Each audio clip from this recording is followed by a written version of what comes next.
Salut tout le monde, aujourd'hui je réponds à la question numéro A qui était c'est quoi mon secret qui me sert à sauver un temps fou, éviter les malentendus et ne plus souffrir autant en amour que dans la vie?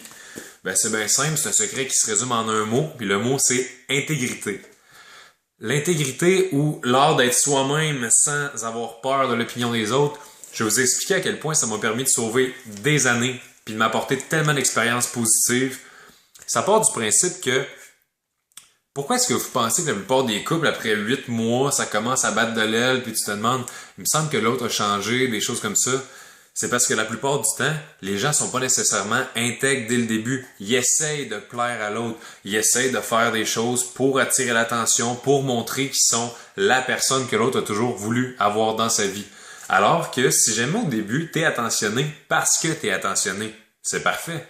Mais si jamais tu te forces, là, si tu te dis je vais me lever le matin à 6 heures pour y faire des crêpes parce qu'elle va donc aimer ça, mais qu'après ça, tu le fais plus parce que justement, ça fait pas partie de toi. Ça se peut que le contraste fasse en sorte qu'il se crée une espèce de petit vide où est-ce que les deux vont ressentir est-ce qu'il m'aime autant qu'avant, il fait plus telle affaire. Tu sais, au début d'une relation, on est donc content, on va dire hey, tu voudrais-tu m'aider à plier mon linge? Puis là, ah oui, je vais t'aider, où c'est que ça va? Puis à la fin, tu voudrais-tu m'aider à plier mon linge? Puis le monde se dit hey, je suis pas ta bonne, tu sais.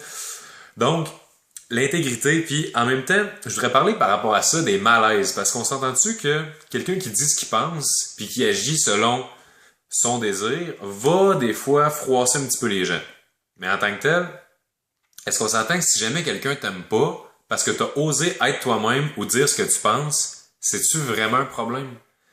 Je veux dire, à quel point est-ce que le fait d'être intègre peut, en tant que tel, te causer un si gros problème que ça? Vois le bon côté de la chose. Si t'es toi-même, ça peut juste te faire sauver du temps. Les personnes qui auraient eu à découvrir qu'ils t'aiment pas dans 6 mois, ils vont le savoir demain. Fait que t'auras pas à gérer des situations de crise avec des gens en bout de ligne que je pensais ci, je pensais ça. Les malentendus, c'est fini. T'es toi-même, tu dis ce que tu penses. Je dis pas de dire ce que tu penses dans le sens que tu te promènes dans la rue, tu vois quelqu'un que tu trouves pas beau, puis tu écris de l'autre bord du trottoir hey toi, t'es laite! C'est pas ça que je parle, là. On reste dans le respect puis dans le civisme. Mais c'est juste une question de pas avoir peur de parler pour ses convictions, de pas avoir peur de dire qu'est-ce que t'aimes, qu'est-ce qui fait pas ton affaire. Tu sais, juste pour vous parler de malaise, cet été, j'étais sur une terrasse, je parlais avec un de mes chums de gars. Il y a une fille qui le croise avant de rentrer en dedans du resto. Puis je vois la manière que la fille regarde mon chum de gars qu'elle le trouve pas laide. Fait que moi, j'arrête la fille, puis je dis « Oh my God! » Je dis « Tu le trouves beau, mon chum de gars? » Là, elle était toute mal, elle était toute gênée. Mon chum de gars, il était comme Manu, qu'est-ce que t'es en train de faire? Puis là, je fais comme, ben non, mais excuse-moi, parce que je l'ai vu passer, j'ai vu comment elle t'a regardé, puis je me suis dit, crème, cette fille-là, elle trouve de son goût. Puis en plus, tu sais, c'est une belle fille, elle paraît bien. Fait que dans ma tête à moi, je me disais, mon chum de gars aussi, elle a trouvé de son goût.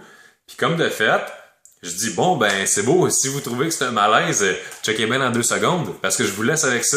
Puis moi, je pars. Ben comme de fait, je revois ce gars-là 3 mois plus tard, puis il me dit « Hey Manu, tu sais le soir là, où tu as créé le malaise de l'année, là, ben finalement c'est devenu ma blonde, cette fille-là, puis je suis encore avec. » Fait que, aujourd'hui, au moment où je vous parle, ils sont encore ensemble. Imaginez-vous tout ça parce que tu sais, le filtre de « Ah, ça se fait pas, ces affaires-là », mais je l'ai pas eu. Je me suis dit, c'est quoi le pire qui peut arriver? C'est qu'elles disent Oh, vous êtes bizarre, jeune homme. » Mais être bizarre en tant que tel, c'est-tu vraiment pire qu'être normal? Je suis pas en train de faire la morale à personne aujourd'hui. Je suis juste en train de vous parler de mon expérience personnelle, puis d'à quel point chaque situation de la vie, ben je la vis en tant que moi, puis ça me fait du bien de la vivre de même. Parce que justement, je me limite pas à essayer de plaire, puis je me limite pas à essayer que tout soit parfait, tout soit beau, tout soit acceptable.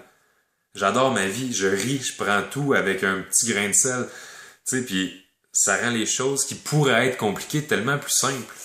Donc, en bout de ligne, je pense que on n'a pas de temps à perdre. Peu importe t'es qui, t'écoutes cette vidéo-là, t'as pas le temps de niaiser. Tu sais, t'as juste une vie à vivre, puis honnêtement, une vie, ça passe vite quand t'as passe à essayer de faire attention, marcher sur des œufs. Fait que fonce, puis sois toi-même. C'est juste ça que j'ai à dire. Sois toi-même, puis tu vas voir, la vie va être bien plus belle.